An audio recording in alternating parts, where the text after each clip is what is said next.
Okay,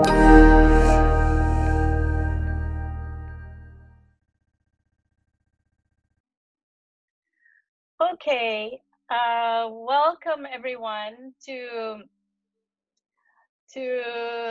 today's edition of Hello Zafigo. This is our third episode of our second season, and I want to thank everyone who's supported us and followed us throughout the seasons. This was our response to having to be in lockdown and not being able to do our usual events, our annual event, particularly Zafigo X.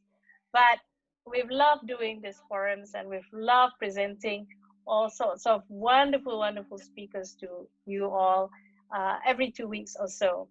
So today we have a very, very interesting topic with two very interesting speakers. And it's all about traveling if you're differently able. You know, many of us, even able-bodied ones, when we travel to a new place, especially where we don't speak the language and don't know anybody, when we arrive, we feel lost. I remember when I first went to Japan and I couldn't read anything, couldn't understand anything, couldn't speak to anyone. And I felt like I was deaf, dumb, and blind at the time.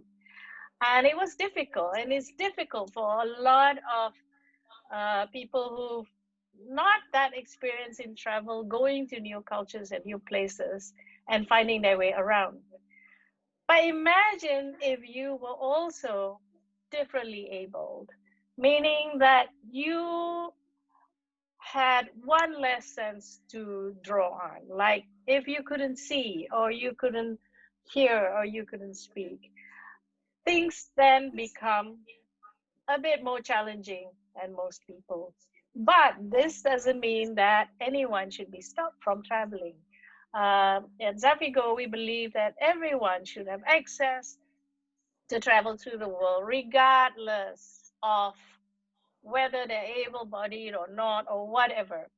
So today we have two wonderful, wonderful speakers to talk to you about how they have managed to travel the world and navigate it and do it on their own terms. And I must say that no matter who you are, you will be inspired. I guarantee you, you'll be inspired by both of them. So right now, I will introduce our first speaker, who is joining us all the way from Boston, which is why we are speaking at 9 a.m. in the morning, because it's still Friday night for her. Dr. Mona Minkara, welcome to Hello Zafigo. How are Thank you? you, thank you. I'm good. I'm good. Thank you for having me. Yes, Mona is from America. She is an assistant professor of bioengineering at Northeastern University in Boston. And she's also the founder of a YouTube channel and a website, right? Called Planes, Trains, and Canes, which I just love. I love that title. That is so good. Um, Mona is born in America from Lebanese American parents, and at a young age she lost her vision, um, and um, and was told, sadly enough, by one specialist that it was not worth it to spend a penny on her education. It's unbelievable that nowadays anyone would say that to anyone, but that was what her parents was told when she was diagnosed with macular degeneration and cone rod dystrophy. But her parents want to be deterred by this and put her through the education system, supported her all the way, and she wound up going to Wellesley College with scholarships. And if I'm not wrong, didn't Hillary Clinton also go to Wellesley? Yes, Yes, actually, she. she also she gave the Yes. commencement speech, and I got to give one too. So that was a really cool Oh, following in her fantastic, footsteps. fantastic. Yes.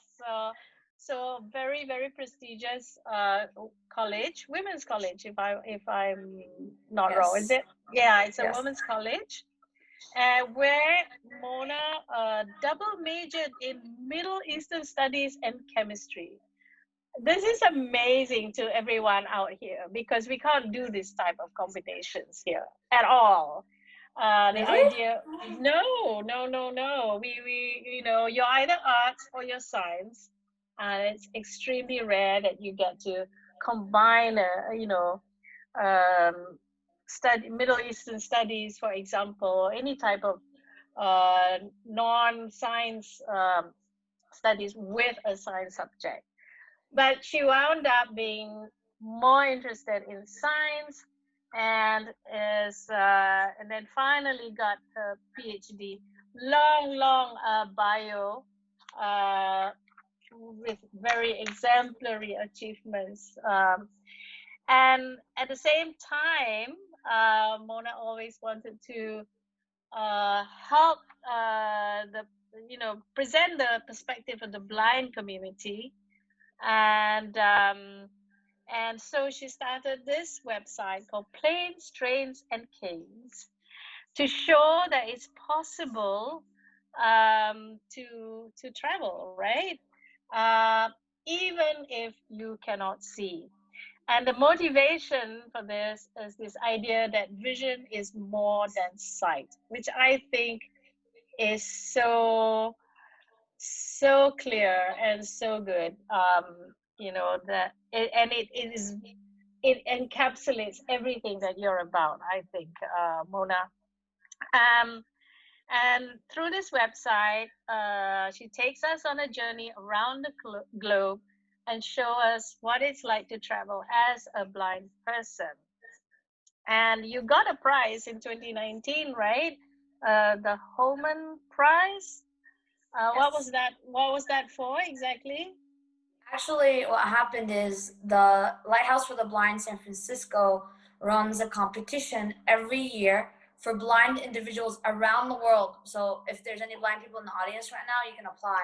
And it's if you have an ambitious idea that pushes the boundaries, you can submit your idea, and if you win, then you get the money to be able to do that idea. So that's when Planes, Trains, and Canes was born. I presented the idea to them, and I won.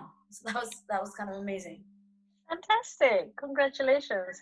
And it is a brilliant idea, by the way, not just for blind people, but also for all of us who can see, uh, because we need to be educated. It does a lot to be to educate the rest of us. Those of you who've not watched the YouTube channel, it is on the chat. The link is on the chat, so please do go and look at it after this. So, Mona, can we just start talking about you and what you've done? Um, I watch your series. I watched some of them, and I was just astounded. I mean, what you travel, to me, more confidently than a lot of people I know who can see. You know how you navigate literally the metro and then the airport and then the airport on the other side, etc. I mean, it's you do it with such confidence.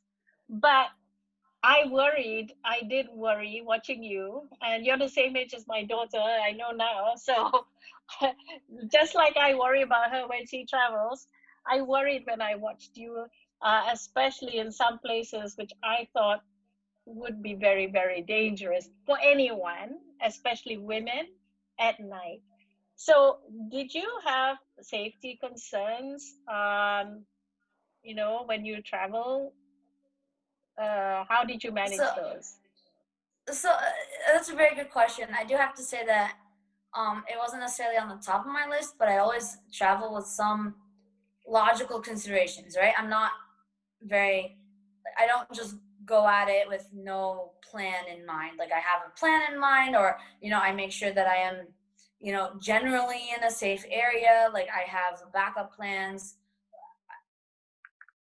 but that's about it. I don't like, I don't know. I don't really have a lot of fear, and so I go for it. But I'm also not. I'm strategic about it. I don't just let it completely up to chance. So it's good to be strategic. It's good to be to plan ahead and read ahead and make sure that this is something that is actually considered a safe neighborhood or whatever. So I wouldn't necessarily put myself in an endangered situation. And if in worst case scenario, like even though I think throughout the whole series I only referred to my camerawoman, who's Natalie Guzzi, like twice, I still know that there's somebody behind me somewhere who's looking out. Right.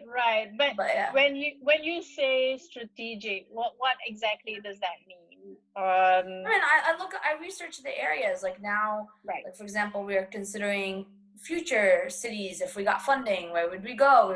We're looking up safety. We're looking up how how how much is it okay to have like somebody with a big camera walking around, like how these things. Like it's good to consider these issues. There are some cities that are more prone for being mugged than other cities, so like we don't necessarily go to those cities.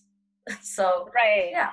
But actually, that's research that anybody should do really before they travel. I mean, that's what we try at Zafigo, to give women as much information as possible before they travel. But I guess for you, there are extra precautions maybe that you have to think about. So, do you rely on intuition and instinct a lot when you go to these places? I mean, have you ever I'm had definitely a situation where something just tells you that it's not right? actually, that's a really good question. I am hyper aware of my surroundings. I am extremely aware of my surroundings. I can tell you if where people are walking around me very precisely. I can tell you if somebody's been walking behind me for a while. Like I'm very aware of like auditory, obviously, like, sometimes I'm aware of where Natalie is, even though I can't see her, but then like I'm not, like sometimes she gets lost in the crowd. I'm very aware, right? Sounds are very important to me. I think there's a scene when I'm trying to get to the hotel in Johannesburg and I take a wrong turn and it just feels like I could just sense I'm going the wrong direction. Not because I could see anything, but because it's getting quieter, Right. there's less activity. So I'm like, is this the right way? And I double check. Turns out it was the wrong way. So there is a sense of always deducing. Right. But this is Right. something that anybody should do, really, honestly. Like this Absolutely, is absolutely. Yeah, I watched that particular episode and I was terrified for you. I was expecting someone to mug you right there in front of the camera. But obviously that wasn't going to happen. Oh, 1 second.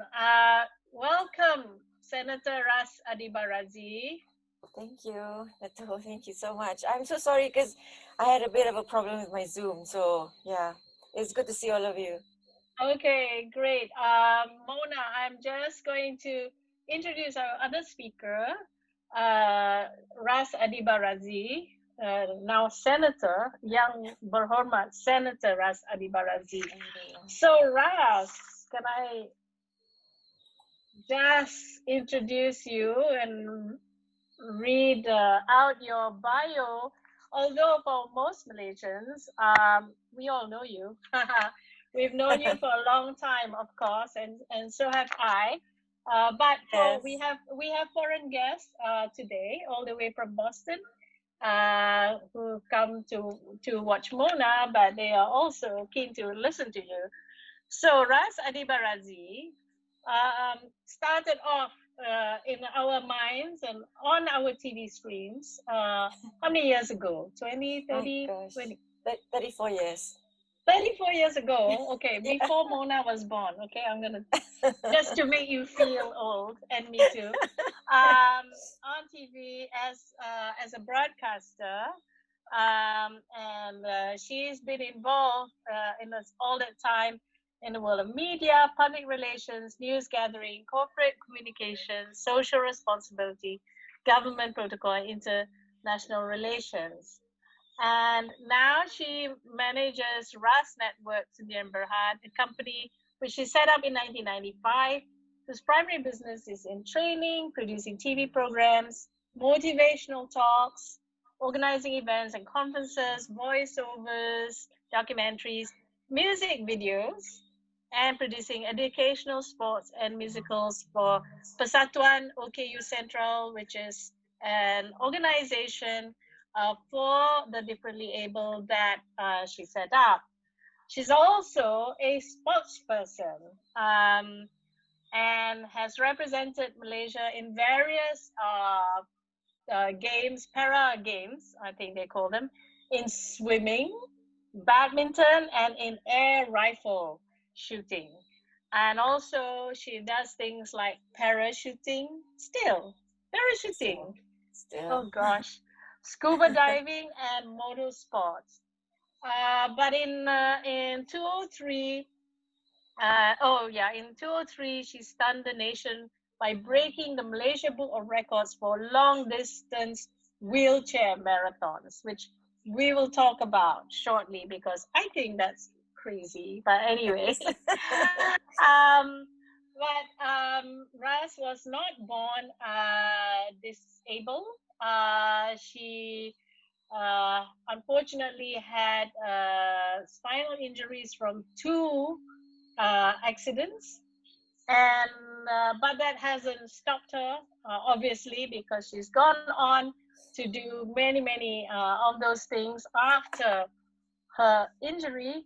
And her latest achievement actually occurred just this year, just a few months ago, when she was appointed a senator in our parliamentary upper house, the Dewan Negara. So today we welcome Senator Ras Adiba Radzi.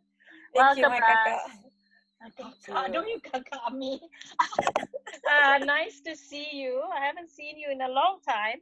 The Good to last see you time too. I saw you, I think I handed you the Olympic torch. Yes, In the that was in Olympic Bukit torch, Bintang. that's right, the Run. Olympic torch ran in 2008. I think it was the China Olympics. That's right. And yeah, that was good fun. Yes, it was. Um,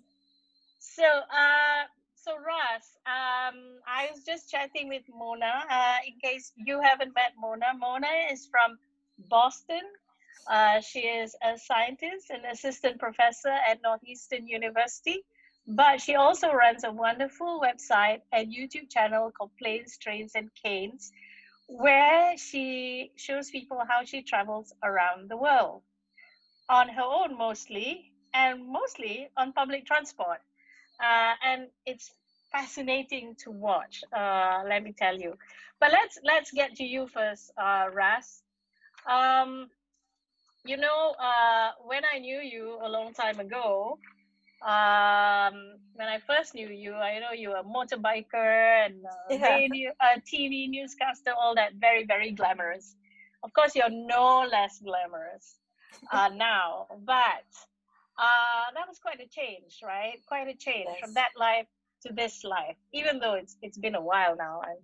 But what was the hardest thing to adjust to your life now?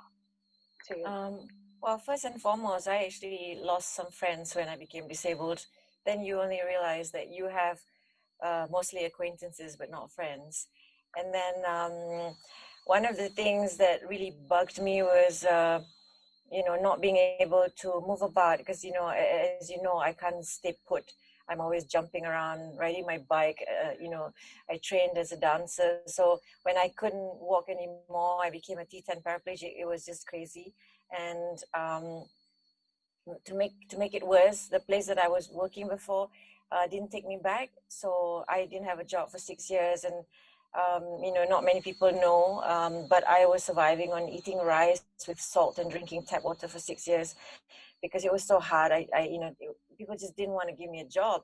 They'll say, "Oh, but you're a newscaster. What else can you do?" You know, and then some of them say, "Oh, but you can't be a newscaster because you know you're not standing up. We can't see you in full frame." So to them, I wasn't up there anymore. I was not glamorous anymore, so I can't be in the broadcasting fraternity. So that happened for 6 years. And yeah, the discrimination is the one that really bugged me. You know, I could adjust a lot of things. I could adjust being on a wheelchair. I could adjust having to use diapers or catheters and stuff like that. But you know, not being able to do what I have been doing since I was 18 in the TV station was just too much for me at that point of time.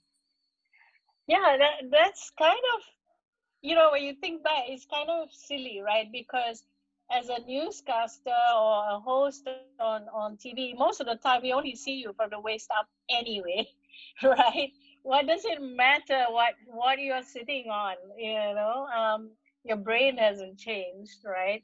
So Yeah. I know it's really amazing that people think that one part of you goes wrong, then the whole of you must go wrong. But it's obviously not true. Yeah. So you've really overcome that in a very admirable way, and now you're in, I hope, in a good place nowadays. Yeah. Alhamdulillah, syukur. Yeah, and you're doing more for other people too. So in year was it, 2003, was it that you did your marathon wheelchair ride from Johor to KL, which is all of 400 something kilometers? You must have the most, 490. 490 kilometers. You must have the most amazingly strong arms. But why were you doing that? What was that for? What were you trying to show?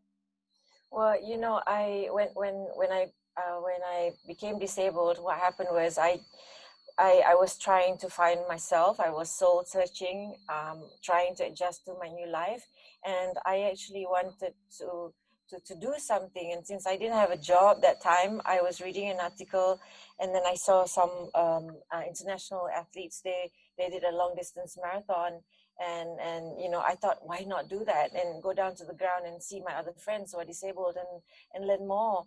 And then I also wanted to go down and meet the families of persons with disabilities and tell them, hey, you know what, whatever disability your kids have, your children have, your family have, you got to push them out, because if you're not around, you know, they can't be independent. And also get them to go into sports, because that's what took me out of you know, pulled me out from the brink, really, because in sports I was like everybody else. And at the sports Paralympic Center in Kampung Pandan, when you go there, it's like X-men and X-women. Everybody looks different, talk different, you know, and see differently and think differently, you know. And but everybody's, you know, so extraordinary. So that's why I did the marathon. I was soul searching. I wanted to find myself, and I actually found it.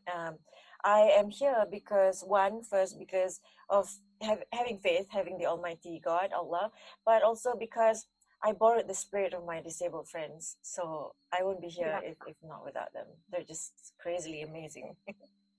I totally agree. You know, the spirit of disabled people, especially disabled athletes, is, you know, I think it's inspiring to other people. I remember once participating in wheelchair basketball, I think, Yeah. for I think it was a World AIDS Day event. And once I got into a wheelchair, I couldn't move. I was so terrified, mostly of falling backwards. And yet there they were, zipping about like nothing, Yeah, which made me realize that if the playing field was leveled, everyone has a chance to excel, right? that's true. That's true. Everyone. And that was, to me, that was my aha moment. And I really think that everyone should put themselves in some way in the shoes of people who are differently able to understand what's going on, what's going on there really, and what they actually need. So this show, this website that I have is about travel. So have you traveled since, and how do you navigate the world in your wheelchair? What have you found the most easy or difficult about it? Well, first and foremost, being on a wheelchair, people always tell me that I shouldn't be traveling, that I should be staying home. Ah, I say, right. why do you even bother? And I'm like, duh, I want to see the world, And then they say, yeah, but you're making it so difficult for yourself and other people. And I'm like, whatever. So I actually pushed myself to do the normal things that I used to do. And traveling was something that I love to do. And it was very difficult because, sometimes when you go into the plane, they don't have cabin wheelchairs. You request for a cabin wheelchair and they forget it. And when you go in, you are the first and you come out the last. Now it's a bit better, because also I helped train some of the cabin crew in one of the in one of the carrier. So I have help mostly from my carriers. They will assist me whether I like it or not. It's not easy for me to travel on my own. Out of 10 times I travel, 5 I would travel my own, and the other 5 I'd have to get a carrier with me. One of the best achievement, or the best place that I've been ever since I became someone who's a wheelchair user, was to travel to Sri Lanka with my ex and also my 2 boys. And we actually went out to the Adams Peak in Sri Lanka. It was crazy. And of course, I cannot go up because of steps. And those people, I actually, they put me in like a canvas, like the old banner canvas. And then they put wood and they tied strings and they carried me up all the way up. Oh my gosh, like a queen. Wow. Yeah, Like a queen it in a was like a fountain. queen. It was so, I felt like, oh my. And the best part was we could only go up between 12 midnight to 6 a.m. because we have to see the sun come up. So Right. when they brought me up, I swear to God, I saw millions and millions of stars. It was so beautiful. And like if you read a bit about Adam's Peak, they say that's where the Prophet Adam alayhi salam, where he was put there from the heavens. He was placed there, and it was so beautiful. It was like Shangri-La.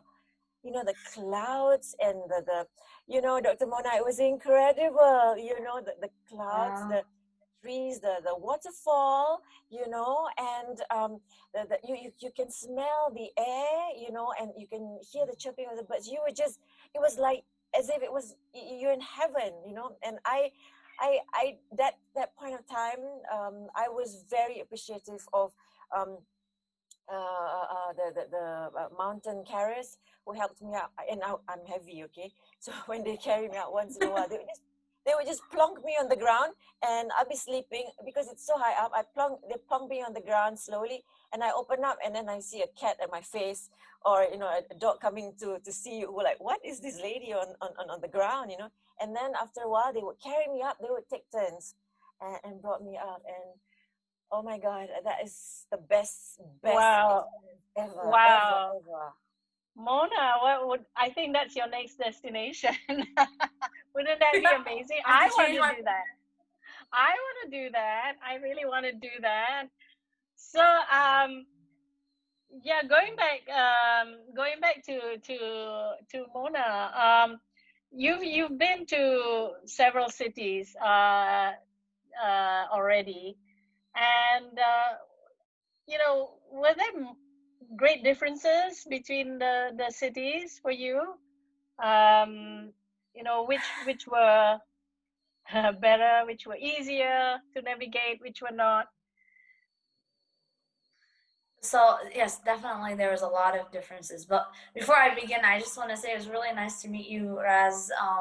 Even if it's just virtually, and I was very taken by your story. I think, and I really loved how you described the last thing about going up to the top of the mountain, because I can just sense the like the freedom that you felt. Like and that's very valuable to me as a person.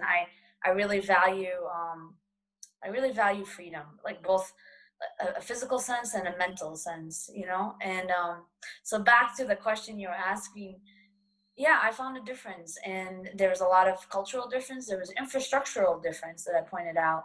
But I think to me, what was the most interesting is that, you know, I was surprised. So I did minimal research about the infrastructure and the cultural like perceptions of blindness in the different cities that I went to. And that was great because my experiences were raw, and I tried to capture that, you know, with Natalie, the camerawoman, like, you know, on camera. And yeah, Tokyo was phenomenal. I was really impressed by the infrastructure and the technology that they had really thought of everything, you know, down to um, by the way, Raz, this would be relevant to you, but they had an entire booklet on like accessibility down to what would be the best for people in wheelchairs, or attractions for people who are deaf or people who are blind. They had cane guides embedded in the ground so that I can use my cane. It would literally take me to the door of the train, and then if I followed it, it could take me to the door of the bus, or, you know, how to exit. I mean, that was amazing. They had sounds everywhere, so that really helped guide me. You know, like I felt like I really felt in Tokyo my vision wasn't necessary, which is a very rare feeling to have, because in other parts of the world that's not necessarily the case. And then, you know, London was very different culturally for me. You know, I was brought up in America, and here, like, you know, you ask for help, they'll like help you. If people offer and you say no thank you, they leave you alone. There's a little bit more of a sense of like individualism. But in London, it was like I was just faced a lot of times with people asking, where's your caretaker? Like, you're gonna do this on your own? That's not really possible. Like, you know, I get, so in the video you get to see me have a discussion with the head of the train station at Heathrow, which was, honestly, he was a great guy for even accepting to be videotaped. So Natalie had gotten permission from him. But you know, that was culturally, that was very emotionally draining for me. You know, it's very disempowering when somebody sits down and talks to you and kind of doesn't treat you like you have agency to decide for yourself. I think that's very disempowering. Well, in reality, like, I am an adult. I know my limits. Like, today I don't want to get help, but tomorrow I might want to get help. You know, just like any other person, you know, who might want to ask for directions or not. You know, I might be in a certain mood. So yeah, so I had very different. I think Turkey really hit me on the human connection level. There's a really uh, like a scene that touched my heart when I land in Turkey, and I'm trying to find the hotel, and I'm standing at the sidewalk, and I'm really tired, and I have my suitcase, and I just don't know where this hotel that I'm getting to is. So I just stop there, and then a taxi driver literally stops his car, comes out, comes to me, starts talking to me in Turkish. I'm like, I don't understand. And I'm just like, Hyatt, Hyatt, you know, like yelling, like saying the name of the hotel. And the guy literally like taps my left arm and says 15 meters. And I'm like, thank you, thank you. And he goes back into his car. Like, this guy literally stopped driving, got out, helped me out, like communicated to me, figured out a way, and then went back into his car. And that just blew my mind. You know, that was like that level of humanity that I, you know, really Not appreciated. not just humanity, but I think respect too. That, you know, that you are your own person, and you know, you can do things on your own. You just need a little push in the right direction, literally, right? Mm. um and you know, one thing about your video that I found so enlightening is how, you know, able-bodied people just sometimes don't get it, especially with blind people, especially with someone like you who doesn't actually look as if you can't see. um, where I noticed so many times that you ask them which way is it, and then they point instead of verbalizing it, right? And Mm. that's such a simple little thing that we And are. it's okay, you know. It takes maybe it's when I ask them, can you please tell me left or right, and they still don't tell me. That's when it gets frustrating. If they're pointing because it's just a natural instinct, that's one thing. But I'm like, I can't see like left or right. Like, you Yeah, know, like sometimes but people take a minute to register that I'm standing in front of them and I can't really see them. yeah, but you know, it makes us think, you know, like, oh, we gotta be a bit more, you know, sensitive to that, you know. So Yeah. anyway, I see several questions, and leading up from your last explanation about the cities. There's a question here from Liana to both of you, both Mona and Ras. Is there a movement globally that lobbies local councils or city councils, whatever, to ensure that city planning includes accessibility for differently able persons? Do you know anything like that? And how can we support such movements here in Malaysia or in the US, wherever? Do you know of Yeah. any?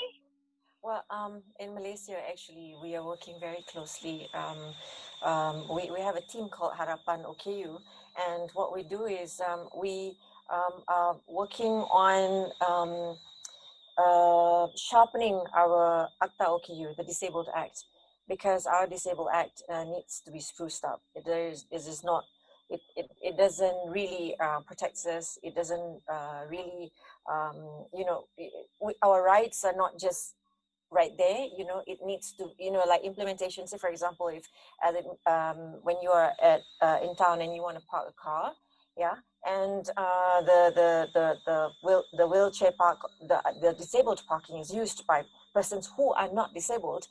Actually we must already have a sign and say you're going to be fined like 2,000 or 1,000 ringgit. We don't really have that. Sometimes they put 50 ringgit or 100 and people just pay it and they go off.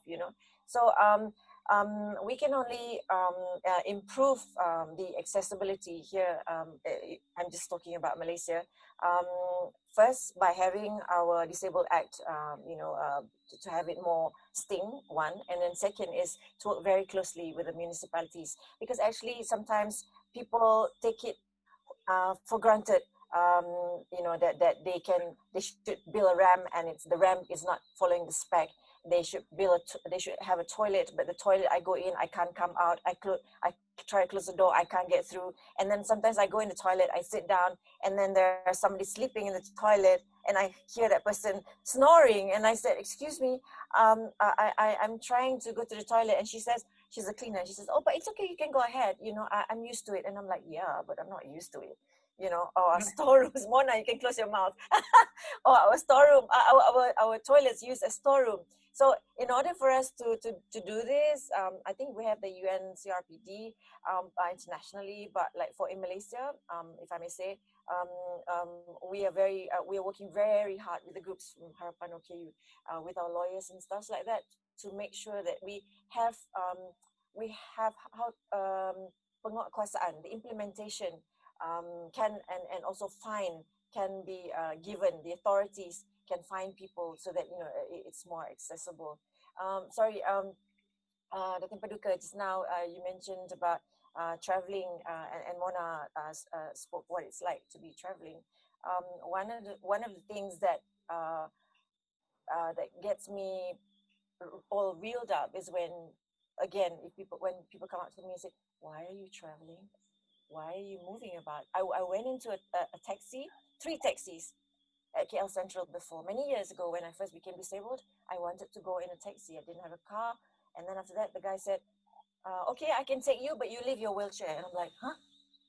And then after that, the other one would say, "Okay, I will take you, but I'll charge you double." And so, but I don't have enough money. And then the other one say, "Okay, I'll take you." And then I transfer at the back seat. And when people open the back boot, right? The guy would just plonked my wheelchair in. And when he's already sitting, right, you can hear people speaking behind, right? And he was saying, "Oh man, these disabled people, why do they even bother coming out, waste my life, wasting my time?" And he just closed the bonnet. And I'm like, "What?" And I just cried, Yeah, they forget you're also customers, you know. Yeah, so that was when I first became a wheelchair user. That was really hard, guys, because I find that people treat me as if I have horns on my head and that I can't travel, even moving around, taking a taxi and stuff like that. And then I, like I said, I went into different groups, trying to soul search, trying to learn and stuff like that. But one of the things that I loved most was actually scuba diving. So I scuba dive, and Dr. Mona, you must try it, because you know I why? want to. I know that it's Because very I want to try. I know it's very visual because of the gauge and you have to keep track of the pressure gauge and like Yes. people communicate with their hands. But so I have no idea how I would do it. But I definitely want to try. You I've went must, snorkeling before. oh, you must dive, because you know what? When you're down there, the sea does not discriminate. The fishes, the turtles, they don't care about us. Just they look at us like, okay. So you can go about and dive and have fun in the water. You feel, that you feel, you can feel from different depth, and you can feel the warmth and the coolness of the water, and the silence of being in the sea. It's incredible. You must do it. Ah, there you go. Inshallah, it's on my plan. Another thing to add to your list, Mona. Um, there are questions here about more about travel.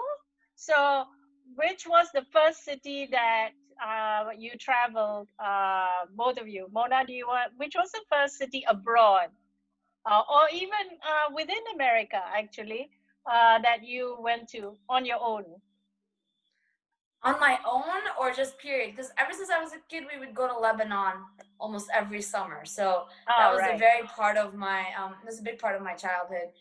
On my own, I honestly don't remember because I've just gone to a lot. Like So many I've traveled places. on my own. I don't remember. But it was Right. my first time. I can tell you my first time that I traveled alone and used public transportation in a foreign city on my own, and that was actually London. Not the one for planes, trains, and Canadians, but like a year or two before, I went there and I, by myself, navigated from the airport to my hotel using only public transportation, and I met up with my family there, and it was awesome. Like that was Yeah, very empowering for you me. you're making a point, right, of using public transportation, Well, right? yeah. I mean, my point is this: it public transportation should be accessible for all, and it isn't always. And but it's also the tool of the masses. So it's very easy. At least in my case, not like you, Senator, in which I can get into a cab or an Uber and just sit nicely and comfortably behind my glass window or whatever, and like see the world pass by me. Well, actually, not really see it. So that's a more like distance way of interacting. I wanted to really get into it. I love public transportation. For me, ever since I was a kid and growing up in Boston, like it was a tool for freedom, a tool for me to go around. I can't drive, so public transportation is a way for me to get from point A to point B on my own. And so I've always had a love for it, and I want to bring light to it. I think we need to cherish it. I think it's an undervalued commodity, but it needs to, be brought to light. So I really love public transportation. Yeah, Yeah, I mean, I agree with Mona, but in the outskirts, now in the cities, we have buses which are accessible. We still don't have accessible taxis, which I really would like to see happening very soon. But the problem that we have with public transportation, if I may share, guys, is actually in the outskirts, in the rural areas. My friends, they have trouble because there are just not no buses, that has ramps and hydraulics. And every time when I go to the rural areas, what happens is I actually have to crawl up the bus, But when just now Datin Paduka Marina asked about traveling, I have to share something with you guys. When I first became disabled, right, I took my baby. He was 1 year old, Umar, and I strapped him up to me, and I was pushing my wheelchair, and we traveled back to Langkawi because we have kampung houses up there, and he was just sitting there with me, pushing the chair, and we were in the plane, and yeah, but he threw up all over me, but it's okay. And then I kept on bringing him traveling, and I actually went back to Frankfurt, and I brought him along with me. So it was fun, you know what? Because when we went back to Frankfurt, he was already a toddler, and he was helping pushing my wheelchair. He was very proud. He tells people how to carry me, and people were looking at us like, okay, she's using a wheelchair and she has a small child pushing her, and they're fine. One of the things that's important is we need to show up. We need to get up. We need to get out. Just like what you're doing, Dr. yes. Mona. When people see us, people realize, oh, these guys are there, these guys are using it, these guys needs it, and oh, the tactiles are not correct, you know, it's not put properly, oh, the ram's not put properly.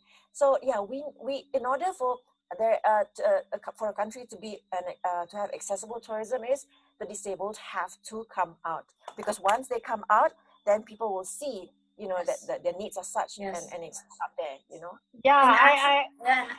yes, sir. Go ahead, I was Mona. gonna say, yeah, thank you.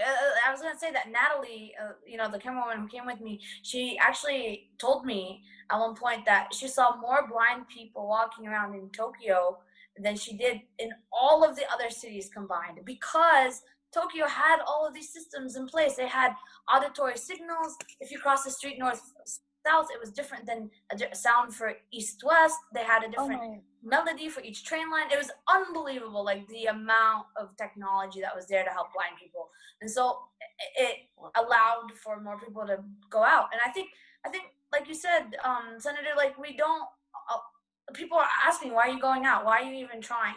The reality is we need to be out there to try to start changing. We can't just stay at home and hide from the world. Yeah, I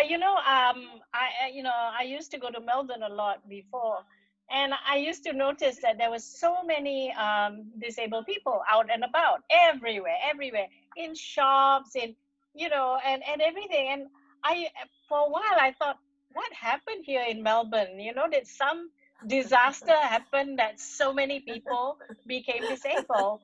And then I realized, no, it's because it is accessible to them. Yes. And why not, like, why shouldn't Banana Republic have a changing room just for disabled people? They buy clothes too. So that again, I've had this sort of revelations along the way.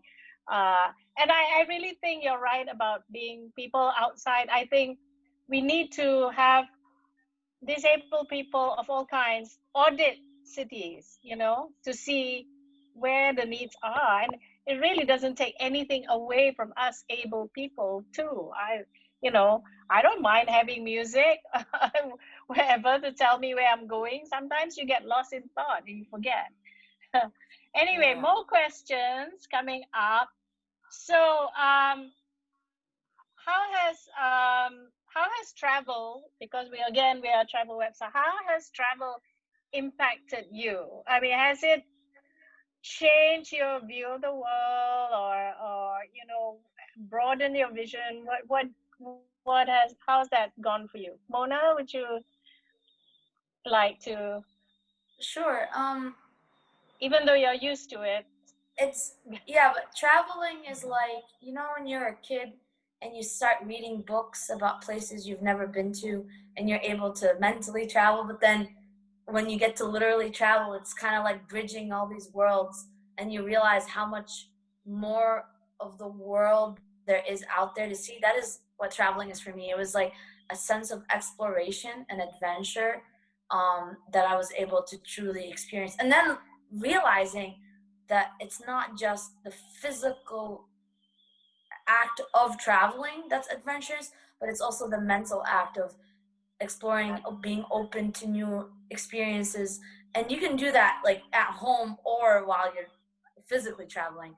So I don't know, travel for me is a time in which you can get out of your routine, change things up a little bit, and learn something new about yourself. What about you, Ras? I How totally has agree with Mona. It's traveling brings us to another world, and what I like to do is I actually like to see the facilities that they have around the country, around the world, and then I compare them, you know, and I bring them home, and then I share with people so that we can improve our infra here. But the other thing is, what I like to see is like what Mona shared just now, and she said, you know, that the taxi in Turkey actually, you know, went out of his car and spoke to her. You know, when you travel, you meet all kinds of people, and then you see the varying empathies of people of each country. You know, they care for you. They they want to help, but that's what Mona brought it up earlier. Yeah, when you travel sometimes, right, Dr. Marina, what happens is sometimes people actually, I'm on a wheelchair, right? And I'm pushing my wheelchair. And they come up to me and they just push, push, push. And I'm like, I can do this. And they say, yeah, but it's okay. I want to help. But they don't realize that if they don't, this is the only thing I can do, which is push my wheelchair. I can't walk.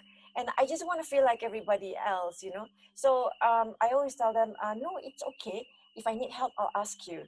So you meet all kinds of people, and you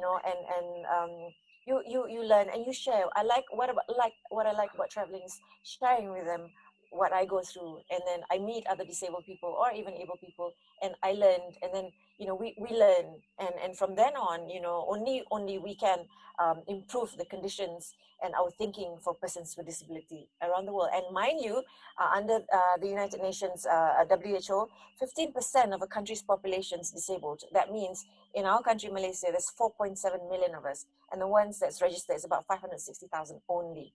So 15 percent is a lot. It's a Mona, lot. where you coming from? How many million would that be? Oh, I don't even know. I Yeah, because well, you know what, that the We other have thing what, is 300 million, 330 the million? thing is people don't realize that accessible tourism is one thing, having good infrastructure is another thing. It's not just for us, it's for everybody. Eventually everyone becomes disabled. They yes, realize when you You get know, old, or even as a mother pushing a baby stroller, it's not easy to get around. Yeah, and the same things that help you in a wheelchair also helps mothers with strollers, actually, I find. Yeah, so we have a few minutes more, and there are lots of comments but not so many questions. Okay, here's one question. Air travel is the most common mode of public transport to travel across countries.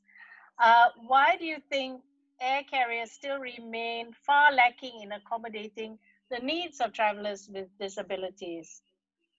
I'm either one of you. Do you find, for you maybe less so, Mona, but for Ras, airplanes must be a particular hazard, no?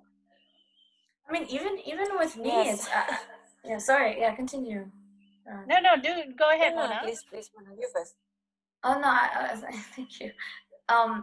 Like even with me, I remember flying to London, and I was on the airlines, and when the flight attendant saw that I was with Natalie, my camera woman, my friend, they were like, oh, you have a caretaker. We don't need to brief you on the safety instructions, and they're supposed to be briefing me because I can't see them demonstrate, I can't see the video.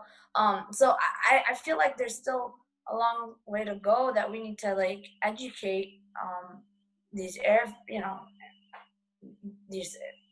Air company, crew, like cabin crew, yeah. it's because it's, I don't know, there's a deeply incorrect perception of disabilities. Yeah, because how would you, if there was an emergency, how would you know how to get off the plane, or things like that? It's Probably hear everybody rushing out. Just like, yeah, but still, surely they must tell you at least what's supposed to happen. well, I mean, just the And phrase, "Oh, you have a caretaker." I'm like, well, yeah, what if, like, honestly, even you have a even my friend, nanny. like, yeah, even my friend was offended on my behalf, and like, the reality is, what if she was doing her own thing? What if I needed to help her? Like, there was that could Exactly, never cross their minds. Like exactly. at the end of the day, we all should be working together. But sorry, yeah. Yeah, exactly. Russ, you have particular problems with airplanes or Yeah, trains. I have that problem sometimes because one is they always plonk my wheelchair and break my rims, so I actually just take off my rims and They're bring just bring rough, yeah. yeah, and sometimes my wheelchair gets dropped at another country and I come out and my wheelchair is not there.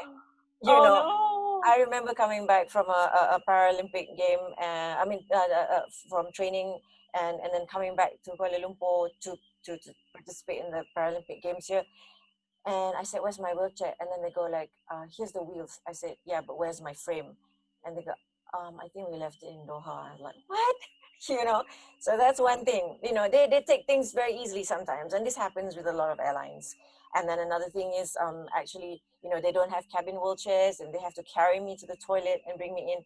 So yeah, like what Dr. Mona says just now, they still lack in communication, and sometimes not sometimes, most times, the carriers, they don't have a sign language interpreter when they actually have their, you know, their public service announcement. They have the audio, they have the visual, but they don't have a sign language interpreters because they don't have subtitling, you know. So things like that. And another thing is, if I may share as well, if one of the other things that people face is people who have autism, ADHD and stuff like that. You know, the staffs, they're not equipped on how to tend to us. So we've had a few of us have done it with Malaysia Airlines, and I've done it with a few friends in Asia.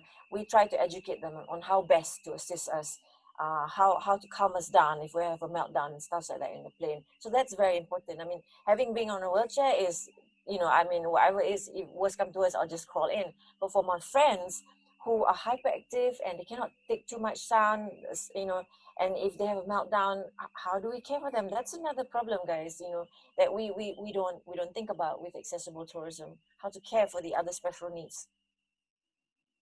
Great. I'm glad that you are training airlines about this, Ras. It seems to be an area that's really, really lacking. So we have a few minutes and we're going to extend it a bit. Let me see. Well, coming back to travel again, we are actually not traveling at all nowadays. Nobody, because Well, of I this still terrible, well, this terrible pandemic. Have you been traveling outside the country? No, Russ? no, I've been, because I'm sending food ration to all those people in the red zone. So I started I yesterday, just like as the last MCO. So we still go down, not outside the country, but just around, you know, Yeah, the areas but in the red zone. yeah, we are still, moving about within the country. We are allowed to do that. We were allowed domestic tourism for a while, less Yeah. so now. But we can't travel outside the country, which is a real challenge to those of us who are used to it and who are, traveling a lot, like me. But so tell me, if things get back to normal, whatever normal is, but basically if borders open and it feels safe to go overseas again, where would you go? What would be the first place that you would go? For a holiday particularly, but maybe if you have some work to do somewhere. For me, Yeah. Where would you go? What's your dream destination, Russ? I want to go to Finland. I want to see the Aurora Belt. Finland. I want to Ah, feel. I want to experience. Yeah, Mona, maybe you should do that as well.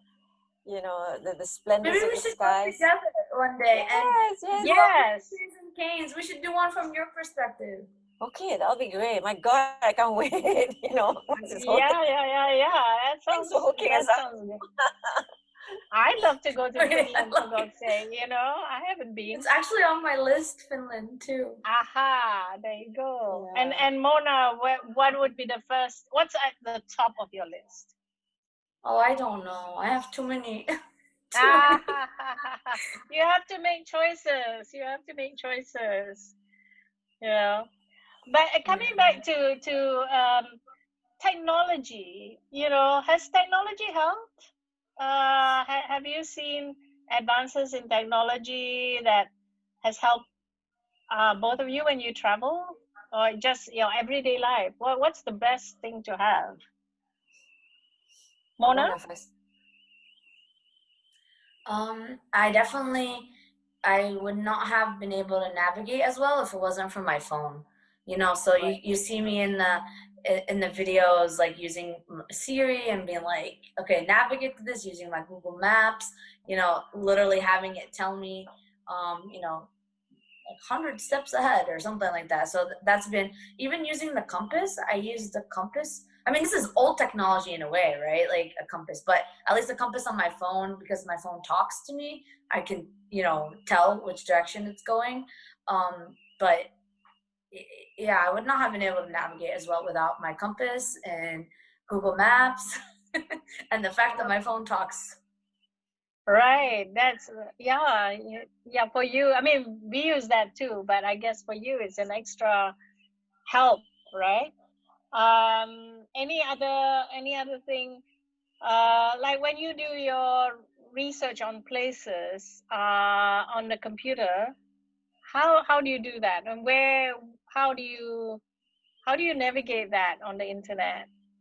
Well, there's two things. Number one, like I could use my own computer and iPad and phone, like everything. We live in a day and age in which there are like text to speech softwares that I could use, but Ah, also like, you know, there are people like, for example, right now we're trying to see if we can get funding for season 2. So Natalie is looking into the different cities. So she's doing a ah, lot of the research.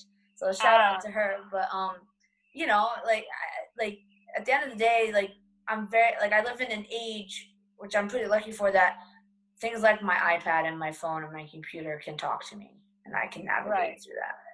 Yeah. Right. That's a really a blessing. I think one of the good things about technology. And yes, you're right. You happen to live in this age where all these things are available.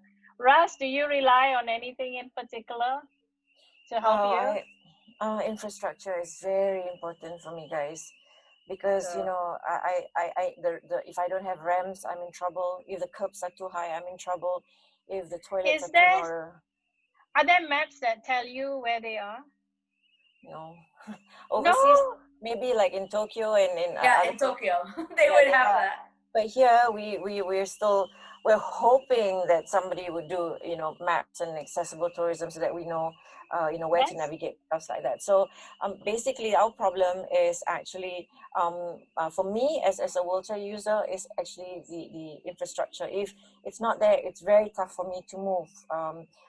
Like what Mona says, you know, when she was in Tokyo, everything was accessible. There was audio, there were visual, there were tactiles and everything, you know.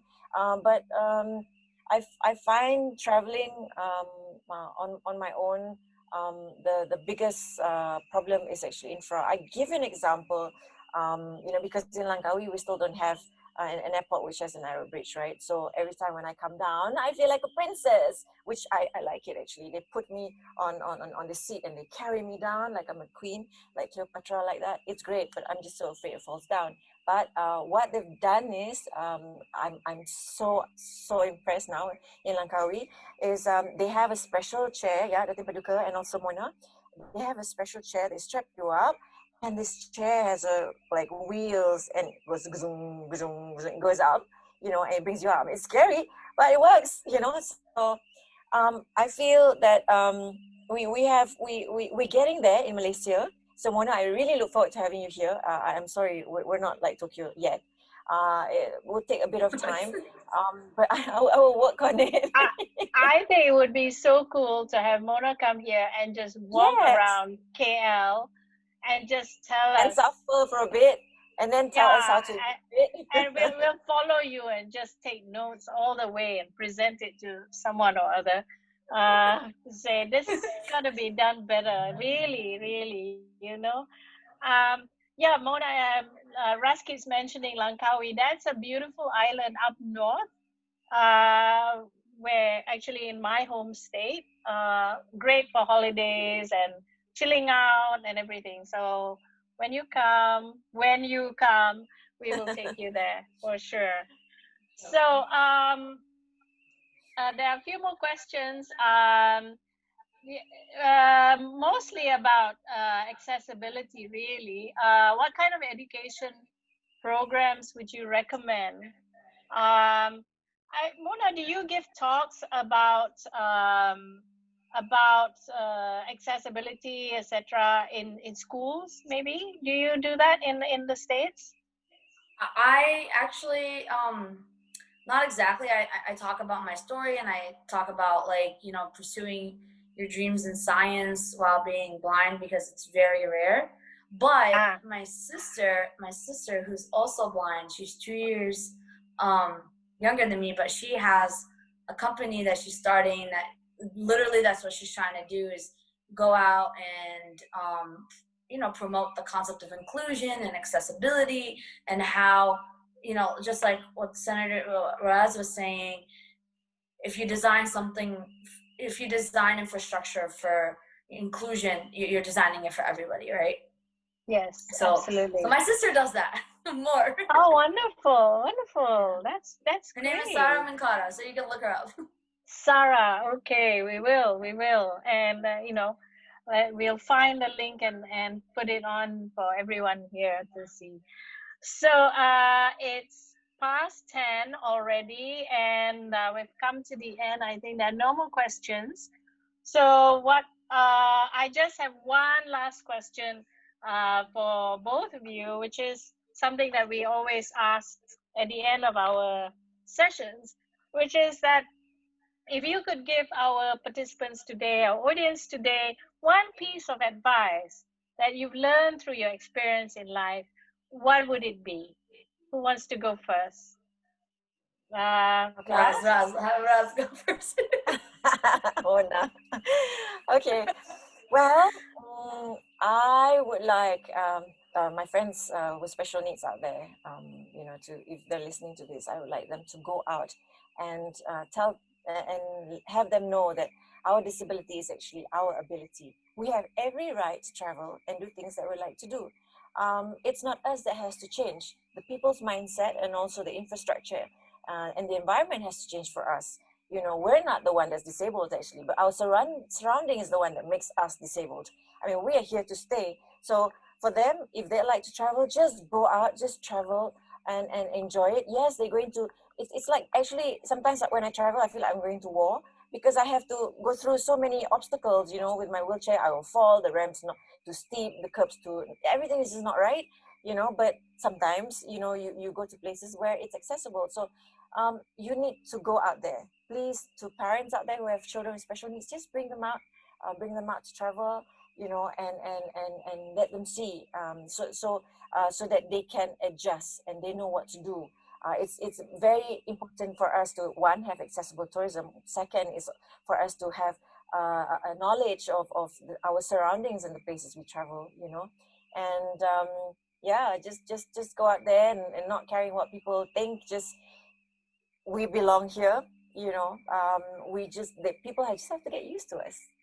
And That's it doesn't right. help that Mona and myself, we are major babes, right, Mona? Yes, absolutely. Mona, what about you? What piece of advice do you have for us? Or for anyone, for Just everyone? pursue your dreams. You know, there, sometimes we are our biggest enemy. We're the ones Yes. that stop ourselves, and so, push through. And you're gonna, like she said, sometimes it is like war. There's so many obstacles. Like, for me, it might not be as much, the curb, but like whatever I'm trying to do, there are blocks, and that's just part of it. But when you get through it, it feels amazing because you feel like you can do it. So pursue Right. your dream. Terrific. Thank you so much. So now we are going back to see everyone. Can everyone please switch on your cameras again so that we can see all of you? I really want to thank everyone here for joining us today. I think it's been a particularly enlightening topic because so many of us are really quite unaware of the world of the differently able and how they travel. But they're both right. Our two wonderful speakers, right? Everybody has a right to mobility, to travel, to experience the world just like the rest of us. So if you switch on your camera so we can see you, we'll take a nice photo.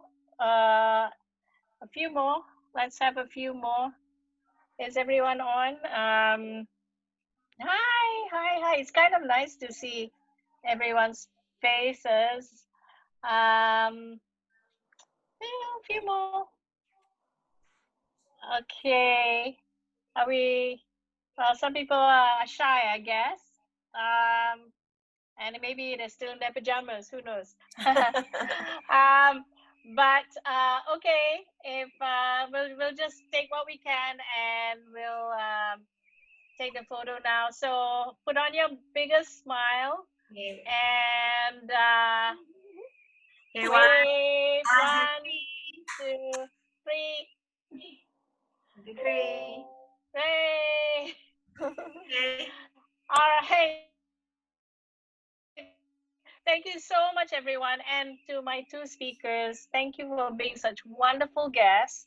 You have really, really helped us a lot in understanding the world better, really. Ras, I wish you all the best in the Dewan Negara. I hope you will continue to fight for people with special needs, but also for the rest of us, because we are all, we all have our own special needs too, in one way or another. Mona, I can't thank you enough for joining us all the way from Boston. I hope we do get to meet face to face sometime. And as you know, you're always welcome to visit us here in Malaysia. There's nothing I would like better than to meet you here and bring you around, and you can tell us where we're not doing things right. But we'll introduce you to Malaysian food. If you like to eat, this is the place. Yep. It's totally the place for food. So once again, thank you everyone for joining us. Do look out for the summary and the video of this session that will be on the Zafigo website soon, and it will remain on the Facebook page. And then look out for our next session in about 2 weeks' time. The next episode of Hello Zafigo. We'll keep you posted on what the topic of that will be. Thank you once again, and have a good weekend.